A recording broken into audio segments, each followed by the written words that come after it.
Hi guys, welcome to lecture 6 of class 9th economics. तो इसमें हम जानेंगे पॉवर्टी में का सिनेरियो क्या है, अलग अलग देशों में कॉजेज ऑफ पॉवर्टी क्या है और कैसे इसको एड्रेस किया गया है भारत सरकार द्वारा। तो ग्लोबल पॉवर्टी सिनेरियो सबसे पहले देखते हैं।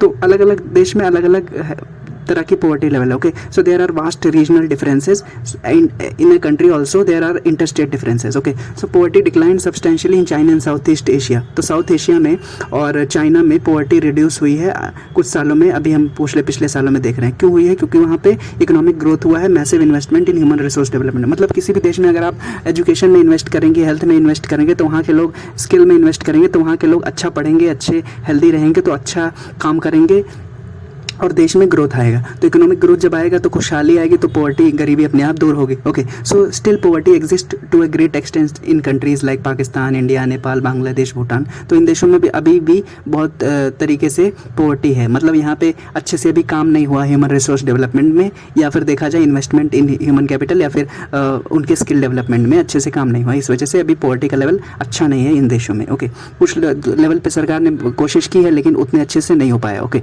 अभी देखते हैं what are the causes of poverty in India.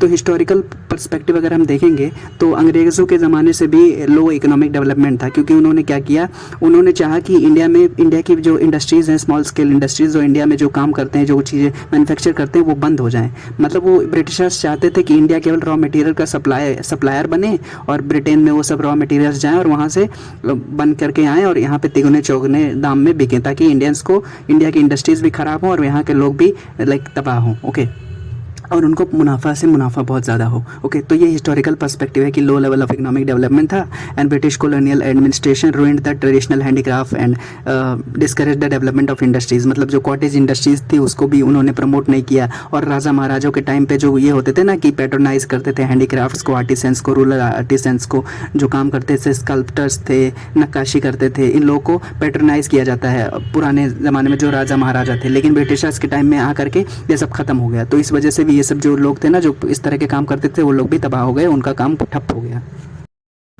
Then there was failure at both hands. मतलब इकोनॉमिक ग्रोथ भी इंडिया में नहीं है और पॉपुलेशन भी बढ़ गई। मतलब एक तो इंडस्ट्रीज़ को बनने नहीं दे रहे हैं, स्टील इंडस्ट्रीज़ को मैन्युफैक्चर नहीं होने दे रहे, साथ ही साथ पॉपुलेशन बढ़ रही है। तो उससे क्या हो रहा है, लोगों को दिक्कतें हो रही हैं, नौकरियां नहीं है। अब नौकरियां नहीं है तो एग्रीकल्चर सेक्टर सबको तो एब्जॉर्व कर नहीं सकता है, तो इस वजह से लोग इधर उधर भागने लगे। इंडस्ट्रीज़ की भी अपनी कैपेसिटी है ना, कि मान लेते हैं वो 1 लाख लोगों को एम्प्लॉय कर सकते हैं, लेकिन लोग हैं 50 करोड़, तो उनको कहाँ से नौकरी मिले।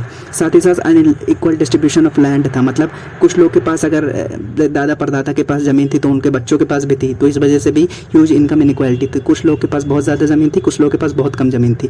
इस वजह से सरकार ने वेस्ट बंगाल वगैरह में रीडिस्ट्रीब्यूशन ऑफ एसेट किया, लैंड का रीडिस्ट्रीब्यूशन किया, फिर भी अच्छे से इंप्लीमेंट नहीं हुआ। इसकी वजह से भी बहुत लोग गरीब रह गए। साथ ही साथ सोशल ऑब्लिगेशंस भी इंडिया में है। लोग रिलीजियस सेरेमनीज परफॉर्म करने के लिए, शादी के लिए कर्जा हो जाते हैं, लेकिन भले वो गरीब रहें। ओके, तो इस वजह से भी लोगों की पॉवर्टी बढ़ती है कि अपने सोशल ऑब्लिगेशंस, अपनी नाक बचाने के लिए लोग कर्जा तक ले लेते हैं और साथ ही साथ अपने पुअर हो जाते हैं। Okay, so small farmers need money to buy agriculture inputs. उनके पास पैसे नहीं होते हैं, स्मॉल सेविंग्स होती हैं, इस वजह से भी वो हमेशा गरीब रहते हैं और उन्हें कर्जा लेना पड़ता है। गवर्नमेंट के कुछ एंटी पॉवर्टी प्रोग्राम्स भी हैं, इंडस्ट्रियल डेवलपमेंट भी किया, उससे कुछ मदद मिली। अब देखते हैं गवर्नमेंट के कुछ एंटी पॉवर्टी प्रोग्राम्स, मतलब गरीबी दूर करने के लिए गवर्नमेंट के कुछ प्रोग्राम्स थे, जैसे कि NREGA, Mahatma Gandhi National Rural Employment Guarantee Act 2005 में ये लॉ पास किया गया था। इस वजह से एक स्टैट्यूटरी बॉडी, मतलब ये एक्ट लॉ बन गया है 2005 में, NREGA, Mahatma Gandhi National Rural Employment Guarantee Act. तो इसके में क्या होता है कि 100 दिन तक एम्प्लॉयमेंट मिलेगा गाँव एरिया में किसी अडल्ट को। ओके, तो 100 days of employment to willing adult of a household in rural areas for sustainable development. मतलब 100 दिन का रोजगार मिलेगा, गाँव में मिलेगा, एडल्ट को मिलेगा, 18 साल से ऊपर होनी चाहिए, और आपको जाके लेना पड़ेगा, आपके घर पे काम नहीं मिलेगा। ओके, और दूसरा स्टेप गवर्नमेंट द्वारा लिया गया था प्रधानमंत्री रोजगार योजना, वो हुआ था 1993 में।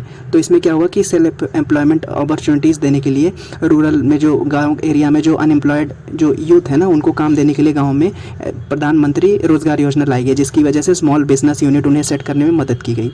तीसरा प्रोग्राम था जो गवर्नमेंट का एंटी पॉवर्टी प्रोग्राम, वो था स्वर्ण ज्योति ग्राम स्वरोजगार योजना। ये 1999 में आया।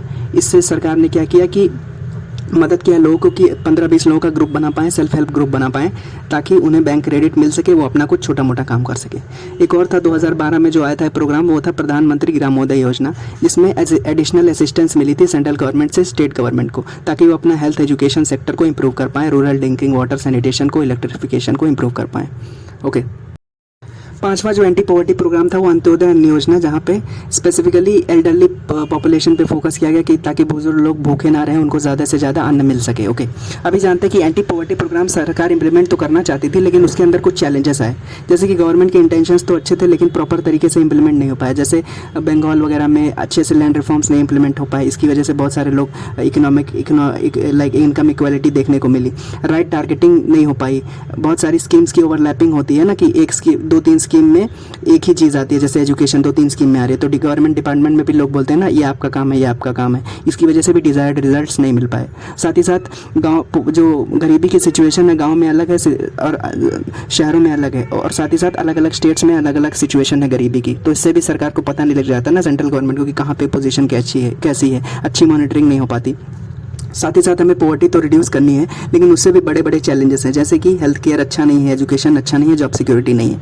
क्योंकि अगर लोग हेल्दी नहीं रहेंगे, लोग एजुकेटेड नहीं रहेंगे, उनके पास कुछ स्किल्स नहीं रहेंगी, तो काम कैसे करेंगे? और जब वो जॉब नहीं करेंगे तो इकोनॉमिक ग्रोथ नहीं होगा, इकोनॉमिक ग्रोथ नहीं होगा, उनका खुद का ग्रोथ नहीं होगा, और अगर उनका खुद का ग्रोथ नहीं होगा तो उन हमेशा गरीब रहेंगे और खुशहाली कभी आएगी ही नहीं। तो एक पूरा सर्कल है। Okay, so these were the few things about anti poverty programmes in India and the challenges and other few things. If you have any doubts, you can ask in the comment section. Thank you so much for watching. Bye bye.